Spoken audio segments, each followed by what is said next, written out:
കോട്ടയത്തെ ഈ ഒരു സ്പോട്ട് അറിയാത്തതായി ആരും ഉണ്ടാവില്ല. അൻസാരി കിച്ചൺ. നമ്മൾ എപ്പോ എവിടെ ചെന്നാലും നല്ല തിരക്കായിരിക്കും. ഇന്നും അതുപോലെ അത്യാവശ്യം നല്ല തിരക്കുണ്ടായിരുന്നു. അവരുടെ സ്പെഷ്യലൊക്കെ എഴുതി വെച്ചിട്ടുണ്ടായിരുന്നു. പക്ഷെ ഞങ്ങൾ ഇതൊന്നും കഴിക്കാനല്ല പോയത്.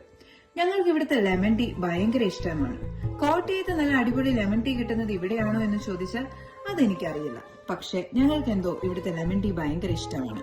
കോട്ടയത്ത് നല്ല ലെമൺ ടീ കിട്ടുന്ന സ്പോട്ട് അറിയാമെങ്കിൽ ഒന്ന് മെൻഷൻ ചെയ്തേക്കണേ. എന്തായാലും വന്നതല്ലേ, എന്തെങ്കിലും കഴിക്കാമെന്ന് വിചാരിച്ച് ഒരു ചിക്കൻ ഫ്രൈഡ് റൈസ് ഞങ്ങൾ ഓർഡർ ചെയ്തു. അതുപോലെ തന്നെ നമ്മൾ മലയാളികളുടെ വികാരമായ പൊറോട്ടയും നല്ല മുരിഞ്ഞ ചിക്കൻ ഫ്രൈ കൂടെ ഓർഡർ ചെയ്തു. ചിക്കൻ ഫ്രൈ ഒരു രക്ഷയില്ലായിരുന്നു, നല്ല ടേസ്റ്റ് ആയിരുന്നു. ലൊക്കേഷൻ വരുന്നത് മണിപ്പുഴ നെക്സൺ ഷോറൂമിന്റെ ഓപ്പോസിറ്റ് അൻസാരി കിച്ചൺ. അത് കഴിഞ്ഞ് ഞങ്ങൾ നേരെ വീട്ടിലേക്ക് പോകുന്നു.